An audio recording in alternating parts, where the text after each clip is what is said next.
그래서 인구가 방금 전에 대량 그 생산 때문에 인구가 이 공장이란 생산 시설로 이제 집중하게 되는 거죠.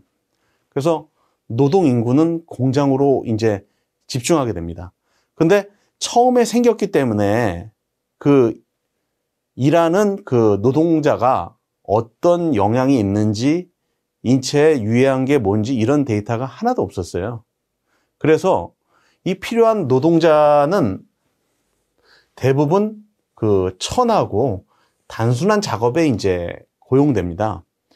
기계가 돌면서 기계가 하지 못하는 부수적인 역할들을 하게 되는데, 기계가 이제 특성상 그 아까 증기기관 같은 경우에는 그 석탄만 공급해주면 쉬지 않고 움직이기 때문에 사람이 장시간 노동으로 이제 작업을 하게 됩니다. 그래서 그 당시만 해도, 산업혁명 당시만 해도 14에서 15시간 정도를 하게 되고요. 또 특성이 뭐냐면은 그 일을 하는 그 노동자들이 어린이, 힘이 약하고 작은 어린이들이라든지 부녀자들을 갖다가 이제 고용을 하게 됩니다. 그래서 대부분 이 어린아이와 이제 부녀자들에 대해서 노동이 이제 집결하게 됩니다. 그렇지만 뭐 아직까지 그 산업혁명 초기이기 때문에 여기에 대해서 위해성이라든지 위험성이 없어서 계속적으로 이제 문제점이 이제 발생해서 개선되기까지는 사회적인 변화가 작업 환경과 노동 조건을 갖다가 이제 이렇게 변화를 하게 되는 거죠. 그래서 지금부터는 그 산업화 시대의 그 특징에 대해서 같이 한번 알아보도록 하겠습니다. 방금 전에 그 일을 하게 되는 그 사람들이 주로 이제 그 어린 아이들과 그 부녀자들이었는데, 이 사람들이 그때 일을 하게 되면서 그 앙프라는 사람이 이렇게 묘사를 하고 있습니다. 우리는 다른 사람의 고통으로 살고 있다. 수많은 사람들이 어떻게 이제 기쁘게 일을 하겠는가? 이들은 비위생적이고 견딜 수 없는 열악한 조건에서 일하고 있다.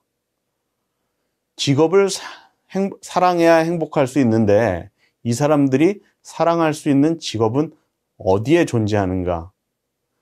이 내용을 보면 그 뭐 요즘에도 나오고 있지만 상당히 그때의 그 산업혁명 그때 당시에 그 노동자들의 고통을 잘 표시하고 있습니다. 이런 노동에 대한 그 유해성을 개선하려는 활동이 영국에서부터 이제 시작되게 됩니다. 그 영국에서 시작되는 활동 중에서 핵심적인 게 굴뚝청소부법이란 게 있습니다. 굴뚝청소부는 보시는 것처럼 그 집마다 주로 이제 그 에너지원이 집을 난방하거나 뭐 여러 가지 공장이나 이제 쓰는 에너지원들이 석탄인 경우가 많습니다. 그래서 이 굴뚝을 청소하는 그런 직업들이 많이 생겼었는데, 이때 여기에서 굴뚝 청소를 하면서 이 암이 직업적으로 굴뚝 청소하는 직업에 대해서 암이 최초로 이제 보고가 됐습니다. 이거를 포트가 1700년도에 이제 실시를 했어요.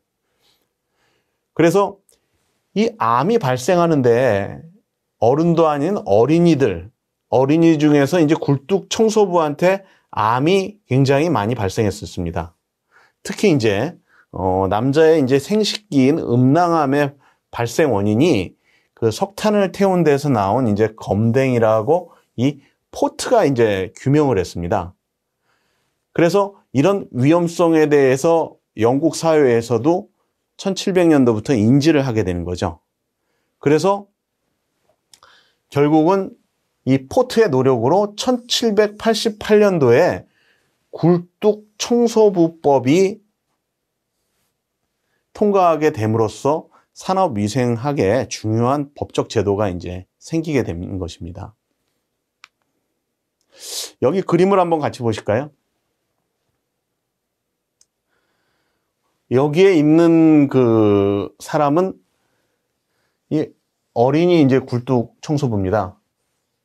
이 그림에서 묘사하는 거는 이 탄이 이제 그 굴뚝 내부에서 청소를 하고 나오는데 탄이 이제 몸에 이제 묻던 걸 나타나고요. 여기 사다리 같은 경우에는 이 집에 이제 있는 굴뚝에 올라가기 위해서 사다리를 놓고 올라가기 때문에 사다리를 이제 사용하는 것 같습니다. 보시다시피 지금 전체가 이렇게 까맣게 이 어린이들이 이 탄에 노출되어 있는 것을 볼 수가 있습니다. 그래서 이 굴뚝 청소를 마치고서 이 몸에 검댕이를 묻힌 어린이 굴뚝 청소부가 되겠습니다. 근데 지금도 얘기해 드렸다시피 산업혁명 때 이제 주로 그 노동의 대상이 됐던 것들이 어린이들과 이제 부녀자들이었어요. 특히 어린이가 이제 주력이 되고 있는데, 포트 외에도 그 필이라는 사람이 1788년도에 지금 세대가 이제 거의 동일합니다.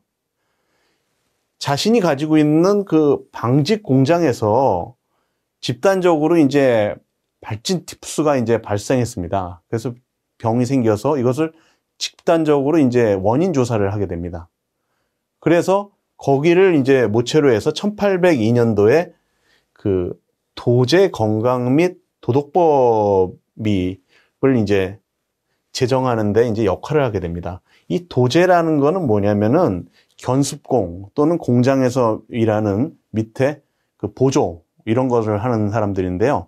이런 사람들이 그 건강 유해한 환경이라든지 유해한 인자에 노출되기가 쉽기 때문에 이런 사람들에 대해서 그 건강 및 보건 도덕법을 갖다가 제정을 했었습니다.